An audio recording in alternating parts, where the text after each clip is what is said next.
This video will cover how to identify team leaders to define strategic arenas. After selecting strategic arenas, it is critical to define them so that the team gets a common understanding of the innovation scope. More precisely, the video will cover how the definition of the innovation strategy requires effort to determine the boundaries of each strategic arena, and how, in order to do so, you will need to identify a team to work on each strategic arena. The Academy works to freely share meeting content discussed during Innovation Leaders Club gatherings. Step 4. Select final strategic arenas.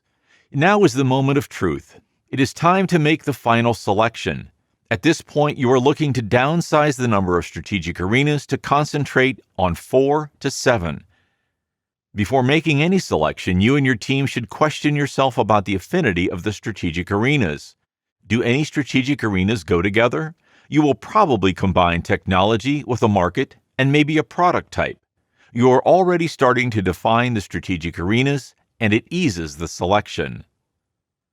To ease your selection, you can use your business intuition and a threshold, such as the red line on the chart. Note that all strategic arenas are not equivalent. Some might be crosswise, such as a business model or a distribution network, while other vertical strategic arenas might be about the product, market segments, or also technology, to name a few. The crosswise arena is like a locomotive, and the other area is like wagons, to take a train analogy. It could be the other way around if you prefer. Thus, the crosswise strategic arenas are reinforcing the others. Let's take an example from a furniture manufacturer. The company has identified 3 vertical strategic arenas about products or style. It has identified 2 crosswise strategic arenas about a distribution model and the other about a market niche. Identifying a crosswise arena is powerful since it combines various innovations and makes it harder for your competition to follow. Also, it allows your organization to leverage expertise on multiple strategic arenas. In this case, the expertise of small apartments can be used on all 3 vertical strategic arenas. To perform the selection of the strategic arenas, you can use the Excel tool in the tab steps 3 and 4 again. Step 5. Identify team leaders and teams to define strategic arenas. The objective is to identify the team leader and the team, 3 to 5 people, who would define the strategic arena using a proposed tool. This tool will facilitate work sessions with the team and ensure a standard way to present a strategic arena. The Step 5 intends to have most participants lead at least one strategic arena and designate resources to support the team leader. The team members don't need to have participated in the strategic development. They can come from various departments. Pick one strategic arena at a time and ask if anybody has the interest to lead it. The essential criteria to designate a team leader is the interest in being such a leader. Does the team leader have a genuine interest? The team leader's role will be to manage the team in charge of defining and analyzing the information related to the strategic arena. Note that the team leader might not necessarily be the same team leader of the strategic arena after the strategic definition completion, nor the person in charge to implement the strategic arena. The commitment is solely for the definition. Then, identify the team members who will work with the team leader to define the strategic arena. Commonly, the team leader could change after defining the strategic arena, but at least one or more team members will implement it. On the final mapping, it is interesting to indicate the selected strategic arenas, the team leader, and the team members to have a precise strategic mapping. It is an efficient communication tool for anybody reading the innovation strategy afterward.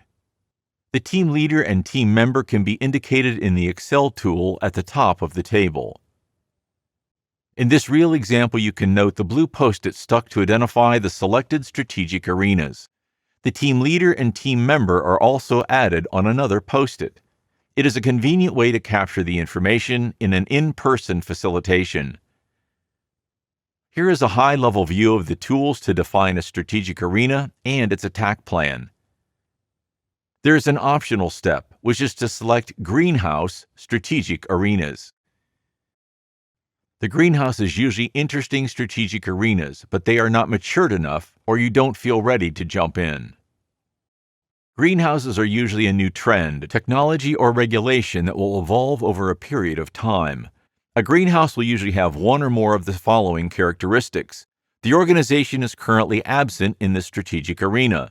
There are no development projects planned for market launch, and there is a desire to investigate to decide in 1 year to transfer it as an active strategic arena. The objective of a greenhouse is to let the innovation mature and trigger the right timing to make it an active strategic arena. It is not considered an active strategic arena. Therefore, no project is systematically assigned to a greenhouse. However, the management team could choose to approve a feasibility project. Usually, one person is designated as the greenhouse owner. The responsibility is to keep exploring this arena during one's spare time. Typically around $5,000, a small budget is provided to participate in a conference targeting the subject or purchase a study. And there is an objective to have 2 deliverables per year to ensure maturation. Some organizations require those deliverables to be communicated to the innovation team. A strategic arena matures over time, from greenhouse to strategic innovation, and finally, tactical innovation when the strategic arena is mature and needs sustaining. Final mapping will look like this.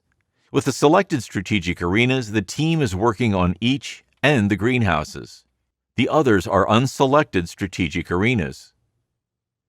For the unselected strategic arenas, it does not mean the organization will not answer a customer demand if it is worth it. However, it still means there is no productive innovation development activity within these unselected strategic arenas. Nonetheless, most club members use unselected strategic arenas as a tool to say no. Subscribe to our channel so you don't miss new videos on innovation management practices discussed during the Innovation Leaders Club meetings. You may also get access to free content covered in the video in the link in the description below.